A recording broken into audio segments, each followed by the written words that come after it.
पश्चिम बंगाल का चुनाव अब अंतिम चरणों में पहुंच चुका है। अंतिम चरणों में 114 सीटों पर चुनाव कराना अभी बाकी है, लेकिन ठीक इसके पहले एक बहुत बड़ा ओपिनियन पोल निकलकर सामने आया है। इस ओपिनियन पोल में करीब 10,000 लोगों से पूछा गया कि 114 सीटों में से टीएमसी को कितनी सीटें और भाजपा को कितनी सीटें मिलेंगी, जिसका जवाब अब आ गया है। 114 सीटों में से टीएमसी को 95 तो वहीं भाजपा को 15 सीटें मिलने का अनुमान जताया गया है। 80% लोगों ने माना है कि टीएमसी को 95 और बीजेपी को 15 सीटें मिलेंगी, जबकि 5% लोगों ने माना है कि बीजेपी को 50 और टीएमसी को 55 सीटें मिल सकती हैं। 4% लोगों का मानना था कि बीजेपी को 70 और टीएमसी को 40, तो वहीं 8% लोगों का मानना था बीजेपी को 80 और टीएमसी को 25 सीटें मिलेंगी। आपको क्या लगता है, पश्चिम बंगाल के इन आखिरी चरणों में भी किसका पलड़ा भारी रहने वाला है? कमेंट करके जरूर बताएं। और बाकी बचे 3 चरण जिसमें 114 सीटों का चुनाव होना बाकी है, जिसमें छठे चरण में 43 सीट 22 अप्रैल को किया जाएगा, 7वें चरण में 36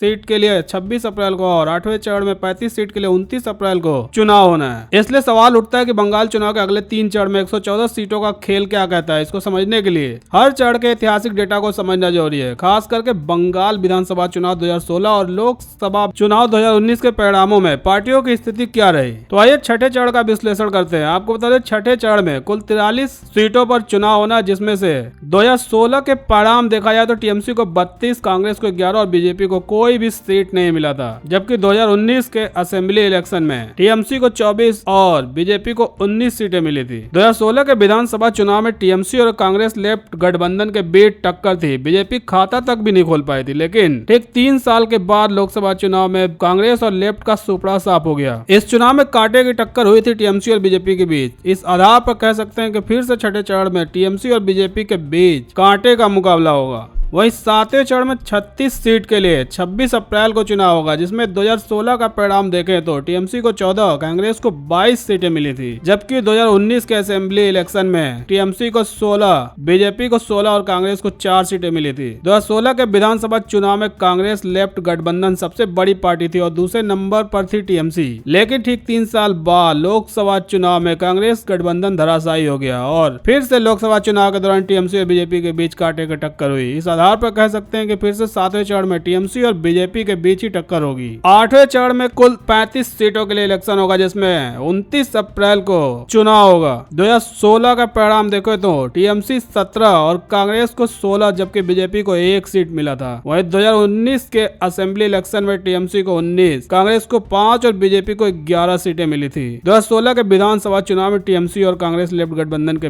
बीच टक्कर थी। बीजेपी को सिर्फ 1 सीट से संतोष करना पड़ा था, लेकिन ठीक 3 साल के बाद लोकसभा चुनाव में कांग्रेस और लेफ्ट को सबसे बड़ा नुकसान का सामना उठाना पड़ा। फिर से लोकसभा चुनाव में कांटे की टक्कर हुई और टीएमसी और बीजेपी के बीच हुई। इस आधार पर कह सकते हैं कि इस बार भी टीएमसी और बीजेपी के बीच ही कांटे की टक्कर होगी। आने वाले तीनों चरण दक्षिण बंगाल में है, जिसमें ममता बनर्जी के टीएमसी का गढ़ माना जाता है। ये ठीक उसी प्रकार से है जैसे उत्तर बंगाल को बीजेपी का गढ़ माना जाता है। इसमें कोई दो राय नहीं है कि ममता बनर्जी दक्षिण बंगाल में सबसे बड़ी पार्टी है, लेकिन सवाल ये भी उठता है कि टीएमसी के बाद दक्षिण बंगाल में दूसरे नंबर की पार्टी कौन है। इसका उत्तर आंकड़े दे रहे हैं कि दक्षिण बंगाल में बीजेपी दूसरे नंबर की पार्टी बन चुकी है। अब की बार का बंगाल चुनाव शुद्ध रूप से 2 खेमों में विभाजित हो चुका है, एक तरफ टीएमसी, दूसरी तरफ बीजेपी। देश में कोरोना संक्रमण बड़ी तेजी से बढ़ रहा है। पूरे देश के साथ पश्चिम बंगाल में भी कोरोना संक्रमण से हालात बेकाबू होते जा रहे हैं। राज्य में कोरोना संक्रमण से दर करीब 25% से ज्यादा है, जो कि पूरे देश में सबसे अधिक है। इसके कारण हालात बेकाबू होते देख राज्य सरकार ने एहतियात कदम उठाने शुरू कर दिए। पश्चिम बंगाल सरकार ने कड़ा कदम उठाते हुए गाइडलाइन जारी किया है। राज्य स्वास्थ्य विभाग की ओर से गाइडलाइन के मुताबिक सभी स्वास्थ्य कर्मियों की छुट्टी रद्द करने की घोषणा कर दी गई है। इसके अस्पताल में काम करने वाले सफाई कर्मी से लेकर नर्स, अटेंडेंट, चिकित्सक, लैब असिस्टेंट और अन्य कर्मचारी शामिल हैं। विभाग की ओर से जारी नई गाइडलाइन के मुताबिक अब स्वास्थ्य कर्मियों को रविवार को छुट्टी वाले दिन भी ड्यूटी पर हाजिर होना होगा। आंकड़ों के आकलन के मुताबिक बंगाल में हर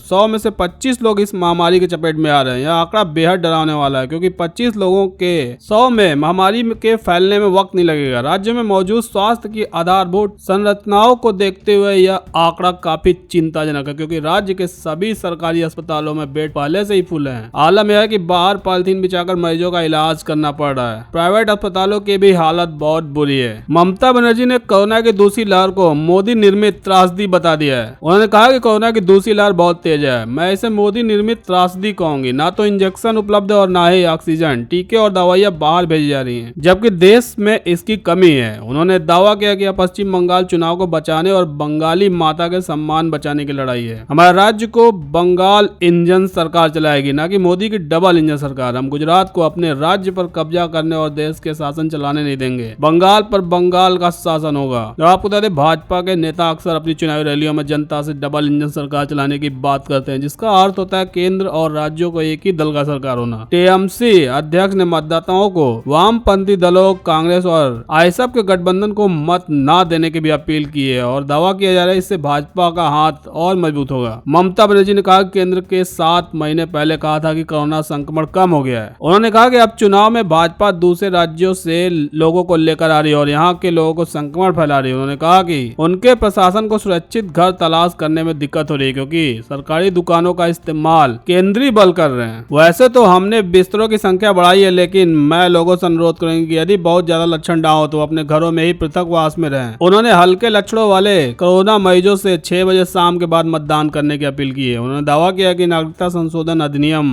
CAA और NRC को लेकर भाजपा अलग अलग स्थानों पर अलग अलग बात कर रही है। उन्होंने कहा कि पश्चिम बंगाल में आए शरणार्थियों को जमीन का अधिकार दिया गया है। उन्होंने कहा कि आप सभी राज्य के नागरिक हैं, इसलिए चिंता करने की कोई बात नहीं है। पिछले 10 सालों में टीएमसी की सरकार ने दक्षिण दिनाजपुर जिले में सड़क बनाई, अस्पताल, पुल और औद्योगिक केंद्र का निर्माण कराया। राज्य के 294 सदस्यीय विधानसभा के लिए 27 मार्च को 29 अप्रैल के बीच 8 चरणों के मतदान हो रहा है। मतों की गिनती 2 मई को की जाएगी। महामारी के तेज संक्रमण और सियासी घमासान के बीच अध्यक्ष अधीर रंजन चौधरी ने पीएम मोदी पर तंज कसाया। उन्होंने कहा कि हमेशा की तरह कुछ अच्छा करने के बजाय केवल झूठ का सहारा ले रहे हैं और लोगों को गुमराह कर रहे हैं। यदि वो चूक जाते हैं तो इतिहास उन्हें माफ नहीं करेगा। उन्होंने आगे पीएम मोदी की आलोचना की और कहा कि समय पर उठाया गया कदम ही भविष्य को सुरक्षित रखता है। मुझे पूरा यकीन है कि पीएम मोदी को इस बारे में जानकारी है कि पूरे देश में कोविड के हालात नियंत्रण से बाहर जा चुके हैं और आप देश की जनता को दोष दे रहे हैं। आप इस तरह से चुनाव प्रचार मशगूल है जैसे हाल ही में पंचायत चुनाव होने वाले हैं। आपको अपने मूल्यवान समय में महामारी से लड़ने और लोगों की जान को सुरक्षित रखने के लिए समय बिताना चाहिए, जबकि आप सत्ता के लोभ में मशगूल हैं। मोदी जी गरीब और आम जनता को मुफ्त में वैक्सीन दी जानी चाहिए। जो बाजार में मौजूद कीमत नहीं चुका पाते,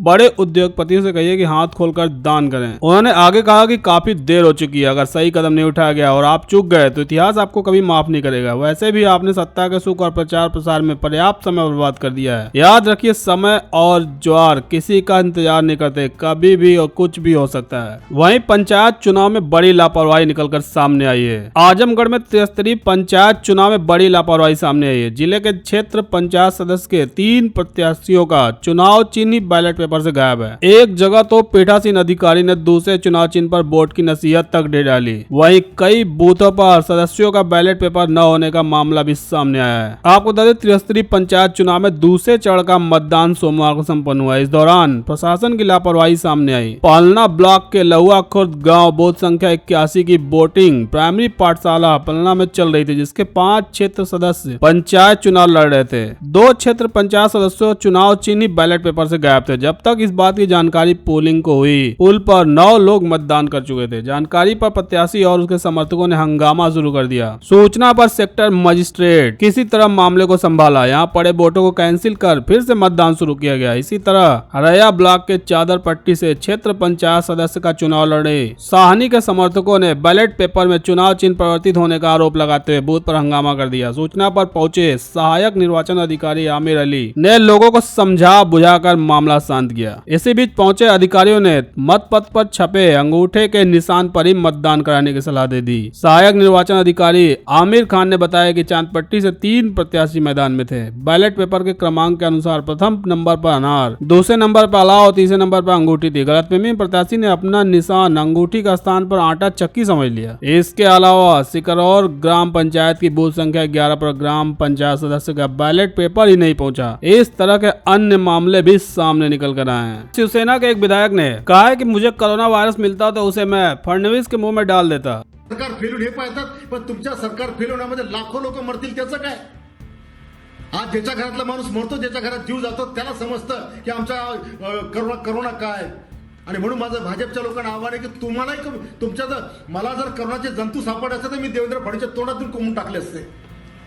जी हाँ, शिवसेना के विधायक गायकवाड़ ने कहा है कि बीजेपी नेता केवल यही सोच रहे हैं कि किस तरह से प्रदेश सरकार को विफल किया जा सकता है। इसलिए उन्होंने कहा कि यदि मुझे कोरोना वायरस मिल जाता है तो मैं उसे देवेंद्र फडणवीस के मुंह में डाल देता। रेमडेसिविर का उत्पादन करने वाली कंपनी के अधिकारी से दवा की कथित जमाखोरी को लेकर उठे विवाद के बीच शिवसेना विधायक संजय गायकवाड़ एक बयान में चर्चा में आ गए हैं। उन्होंने कहा कि यदि उन्हें कहीं से कोरोना वायरस मिल जाता तो उसे पूर्व मुख्यमंत्री देवेंद्र फडणवीस के मुंह में डाल देते। उनसे पूछा गया कि महामारी के इस दौर में यदि फडणवीस मुख्यमंत्री होते तो वह क्या करते। इस पर गायकवाड़ ने कहा कि बीजेपी केवल यह सोचने में जुटी है कि कैसे प्रदेश सरकार को विफल किया जाए, लेकिन सरकार के विफल करने के इन प्रयासों में लाखों लोगों की जान जाएगी। उसका क्या, जिस घर के व्यक्ति की जान जाती है उसका दर्द वही समझ सकता है। इसलिए यदि मुझे कोरोना वायरस मिल जाता तो मैं उसे फडणवीस के मुंह में डाल देता। उन्होंने आरोप लगाया कि फडणवीस रेमडेसिविर इंजेक्शन के वितरण को लेकर तुच्छ राजनीति कर रहे हैं। उन्होंने ये भी आरोप लगाया कि केंद्र ने महाराष्ट्र की रेमडेसिविर निर्माता कंपनियों से कहा है कि वे राज्य में दवा की आपूर्ति नहीं करें। आपको बता दें इस समय देश कोरोना की चपेट में और महाराष्ट्र में इसका सबसे ज्यादा कहर है। संक्रमित मरीजों और कोरोना से होने वाली मौत के मामले में महाराष्ट्र दूसरे नंबर पर। दूसरी तरफ बीजेपी के ही मंडल अध्यक्ष ने सीएम शिवराज सिंह को निकम्मा कह दिया है। जी हाँ, मध्य प्रदेश में कोरोना से हाल बेहाल होते जा रहे हैं। मरीजों की संख्या में लगातार बढ़ोतरी होते जा रही है। वहीं जब जबलपुर जिले के पाटन के बीजेपी मंडल अध्यक्ष की दादी को कोरोना से मौत हो गई, जिसके कारण